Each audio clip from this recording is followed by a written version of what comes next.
ఎప్పుడు బెండకాయ ఫ్రై తప్ప ఇంకే వెరైటీస్ ట్రై చేయను బెండకాయతో. ఎందుకంటే ఆ స్టిక్‌నెస్ చూసేటప్పటికి నాకు వచ్చే భయం అంతా ఇంత కాదు. ఏమైతే ఏ ఉప్మా అయితదని భయం కూడా. సో, ఇవన్నీ ప్రిపరేషన్‌లో మిస్టేక్స్ కొంచెం క్షమించండి. ఏమైనా కొంచెం నీట్‌గా కనిపించకపోతే గనక అవన్నీ మనం తర్వాత సర్దేస్తాం అనమాట ఎలాగైనా. ఎందుకంటే మా అమ్మ మామూలుగా ఉంచదు. ఒకవేళ అది నీట్‌గా లేకపోతే గనక. సో, యాజ్ యూజువల్ స్టవ్ వెలిగించి బాండీ పెట్టి ఆయిల్ ఏసాం. ఒక స్పూన్ ఏసాం. మనకు సరిపోలేదు. రెండో స్పూన్ ఏసాం. అయినా కూడా సరిపోలేదు. ఇంక డైరెక్ట్ క్యాన్‌తో పాటు ఏసేసాం అనమాట. సో, కట్ చేసుకున్న బెండకాయ ముక్కలు దాంట్లో డ్రాప్ చేసి ఫ్రై చేస్తూ ఉండాలి. ఎంతవరకు ఫ్రై చేయాలనేది రంగు మారేంత వరకు అని శ్రావణి గారు చెప్పారు ఆ వీడియోలో. సో, అలాగే నేను కూడా రంగు మారేంత వరకు ట్రై చేశాను. కాకపోతే ఈలోపు గిన్నె మాడిపోయింది. సో, నాకు అదే భయమేసింది. ఒకవేళ మా అమ్మ చూస్తే గనక ఆ గిన్నెని నన్ను చంపేసిద్ది. సో, ఎలా అయినా కష్టపడి ఏదోలా ఫ్రై చేశాను. తర్వాత ఆయిల్‌లో కొంచెం పచ్చిశనగపప్పు, మినపప్పు, ఆవాలు, జీలకర్ర వేసి అలాగే కొంచెం అల్లం వెల్లుల్లి పేస్ట్ వేసి ఫ్రై చేస్తూ ఉన్నాననమాట. నెక్స్ట్ అలాగే కొంచెం ఉల్లిపాయలు, పచ్చిమిర్చి వేసి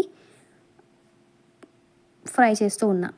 ఇక్కడ ఒక సంతోషకరమైన విషయం ఏంటంటే ఉల్లిపాయలు, పచ్చిమిర్చి వేయగానే ఆ కింద మాడిపోయిందంతా కూడా దాంట్లో కలిసిపోతుంది. చాలా హ్యాపీ అనిపించింది.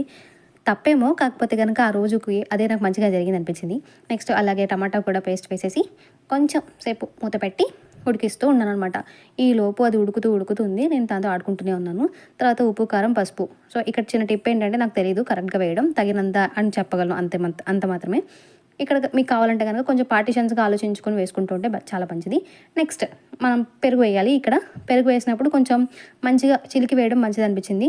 ఎందుకంటే నేను వేసినప్పుడు నాకు భయమేసింది. చాలా వరకు ఏదో పాలు విరిగిపోయినట్టు అనిపించింది. కానీ తర్వాత ఓకే ఫైన్ బానే ఉంది. నెక్స్ట్ అలాగే బెండకాయ ముక్కలు ఉన్నాయి కదా అవి వేసేయడమే. అవి వేసి ఫ్రై చేస్తూ ఉండాలి. కలుపుతూ ఉండాలనమాట. ఇక్కడ కొంచెం వాటర్ వేయాలి. కొంచెం గ్రేవీ కన్సిస్టెన్సీ మనకి ఎంతవరకు కావాలంటే కనుక అంతవరకు వేసుకోవాలి. అలాగే ఇందాక ప్లేట్లో వేసినప్పుడు ఆ ఆయిల్ దానికి అంటుకుని ఉంటుంది కదా, చాలా ఆయిల్ వేస్ట్ అయిపోయింది.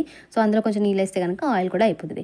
నెక్స్ట్ కొంచెం మూత పెట్టుకుని తిప్పేసిన తర్వాత కొత్తిమీర వేసుకొని తీసేసుకోవడమే. అయిపోయింది అంతే అనమాట మన వంటకం. మీకు నచ్చినట్లయితే please do like, share and subscribe. ఈ రెసిపీ శ్రావణీస్ కిచెన్ యూట్యూబ్ ఛానల్లోంచి చాలా అంటే చాలా బాగుంది.